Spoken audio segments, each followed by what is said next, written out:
حاولت أضيف برايم كريستيانو رونالدو وبرايم ميسي في أضعف فرقة في العالم وخليتهم يلعبوا في دوري فيه أحسن فرق في العالم وفشلنا فشل ذريع.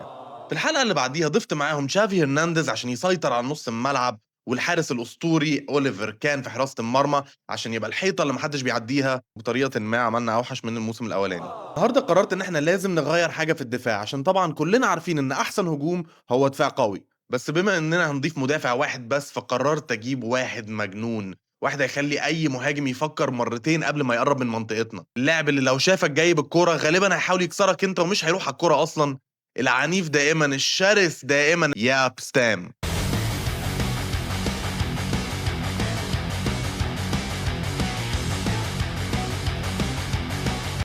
فرقتنا ابتدت تبين شويه تحسن ودلوقتي دي التشكيله الجديده باضافه ياب ستام. هنغير التشكيله النهارده، هنلعب تشافي سي دي ام ويبقى بلاي ميكر من ورا، وهنجيب ميسي ورونالدو في النص بدل ما هم كانوا مش شغالين قوي على الاجنحه. اول تحدي لينا في الموسم هيكون ضد فرقه ارسنال، حاولوا يضغطوا علينا من بدري وبداوا هاجمين علينا جامد جدا، ولكن ياب ستام كان موجود الصخره بيقول لهم انا هنا مش هتعرفوا تسجلوا النهارده.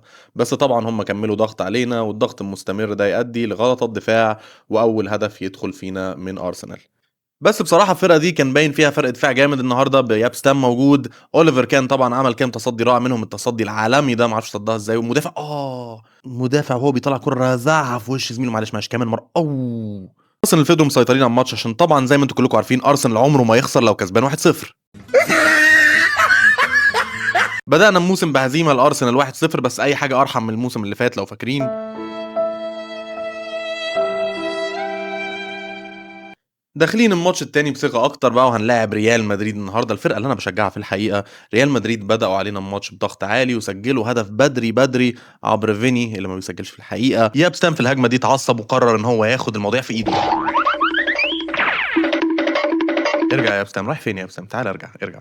مرتدة في الدقيقة 75 لريال مدريد، فينيسيوس ينفرد على اوليفر كان وطبعا مش هيضيعها، فينيسيوس سجل 2 النهارده كأنه جاي يحرق دمي، ولكن لقطة في آخر الماتش هنا باصة بين رونالدو وميسي وواحد تاني طبعا مش عارف انطق اسمه، رونالدو بحركة حلوة قوي في منطقة الجزاء ويسجل الريباوند واول هدف لينا في الموسم. رونالدو يسجل على فريقه القديم ويحتفل كأنه لسه كسبان كأس العالم. في رونالدو تعالى يا حبيبي. ابتدينا نظبط الاداء شويه، تعادلنا 2-2 مع يوفنتوس، يابستام سجل اول هدفه معانا، والماتش الجاي هنلاعب عدونا اللي دايما بيغلبنا انتر ميلان. وانتر ميلان زي ما انتم شايفين سجلوا هدف في الدقيقه 7 على طول بدري بدري، جابوا كرة في العرض، ايه ده، ايه الريباوند ده، سجلها ازاي دي؟ 2-0، ولكن احنا مش هنستسلم. تروهية عالمية ملعوبة من ميسي رونالدو، ولكن يان سومر يتألق ويطلع الكورة ونخسر الماتش 2-0. وهنا نشوف المصيبة.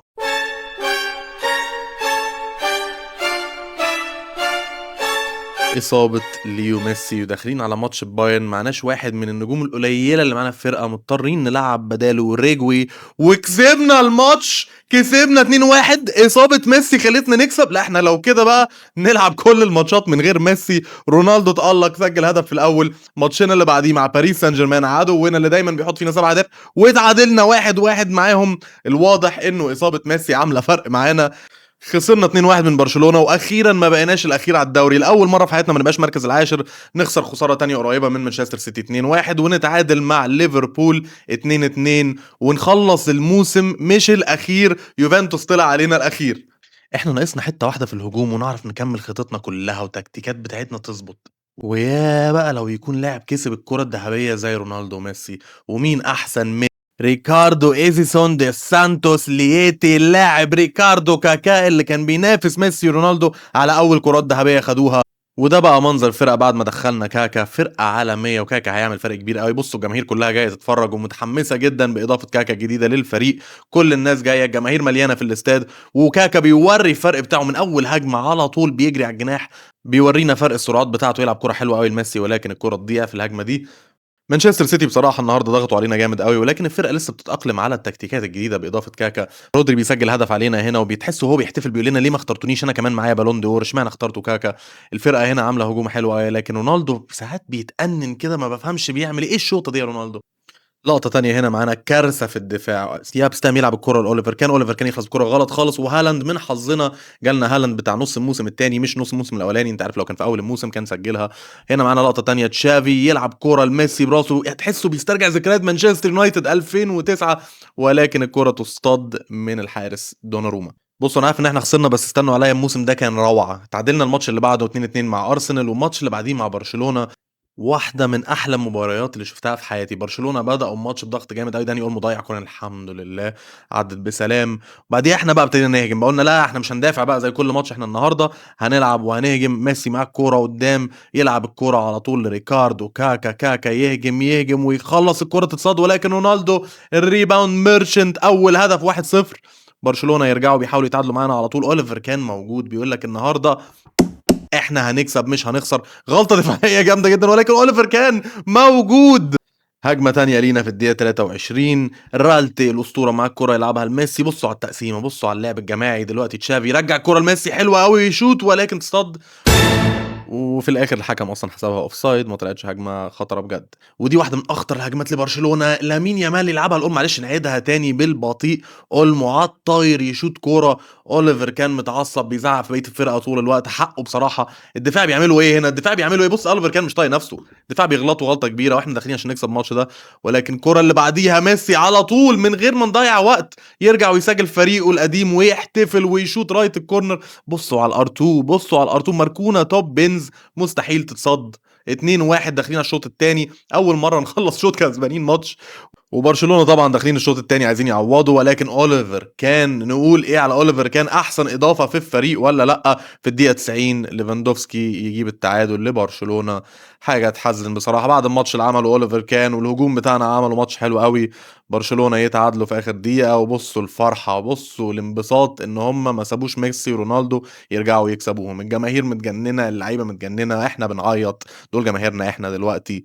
بس بصراحة كان أداء مشرف من الفريق خد الثقة وكسب يوفنتوس في الماتش اللي بعده، بقينا السادس على الدوري، أخيرا ابتدينا نطلع، وفوزين متتاليين، فوز اللي بعده على ريال مدريد يطلعنا للرابع على الدوري. بجد لو كملنا بالمستوى ده ممكن نكسب الدوري، ولكن الماتش اللي بعده تعادلنا مع انتر ميلان 1-1، وراه تعادل تاني مع بايرن ميونخ 1-1. رونالدو اتلغى له جول، وانا حاسس انه ما كانش المفروض يتلغي. الدوري اتسرق مننا يا جماعه. وداخلين اخر ماتش ضد باريس سان جيرمان اللي دايما بيبهدلنا، ولكن معانا هداف البطوله السنه دي ب7 اهداف، كريستيانو رونالدو. والنهارده احنا داخلين نحاول ننهي موسم نهايه قويه. ميسي كان هيسجل في اول المباراه هدف حلو قوي، الكره ما اتحسبتش اوفسايد. الشوط الثاني باريس سان جيرمان ضاغطين، وطبعا كفاراتسخيليا يعمل حركه عالميه ويسجل هدف. كفاراتسخيليا تحسه بيلعب زي الحقيقه بالظبط. في الدقيقة 90 باريس سان جيرمان بيحاول يوسع الفرق شوية، في آخر هجمة خالص بيحاولوا يسجلوا التاني عشان ينهوا هم الموسم بتاعهم نهاية حلوة، ولكن أوليفر كان يقول لك لأ. الماتش خلص 1-0، نهينا الموسم في المركز الرابع، أحسن أداء لينا لغاية دلوقتي. ودلوقتي محتاجين نزود لاعب بقى في نص الملعب يكون قوي، حد يشد حلو يتخانق في نص الملعب على الكورة. ومين احسن من ملك الايفواري يا توري؟ وزي ما انتم شايفين الفرقه قوي، طلعت من نص نجمه ل3 نجوم ونص. ده شكل التشكيله بيايا توري في نص الملعب جنب تشافي هرنانديز. وبدانا الموسم بدايه حلوه قوي بفوز على طول ضد بايرن ميونخ، ولكن بصراحه بقيه الموسم يا جماعه مش هيعجبكم. خساره 3-1 من ليفربول، تعادل 2-2 مع انتر ميلان، خساره من يوفنتوس فازوا علينا 4-2، ريال مدريد فاز علينا 1-0. الفرقه باظت خالص باضافه يايا توريه. 1-1 مع برشلونه، احنا الاخير على الدوري، معرفش ازاي نزلنا من الرابع الاخير. باريس رجعوا لعاداتهم القديمه وحطوا فينا 4 اهداف، رجعنا للاخير على الدوري. الموسم ده انا مش هجيب منه اي لقطات عشان ما يستاهلش. 3-1 من مانشستر سيتي، موسم يحزن. قولوا لي ندخل مين في الموسم الجاي، واشوفكم في الحلقه الجايه ان شاء الله.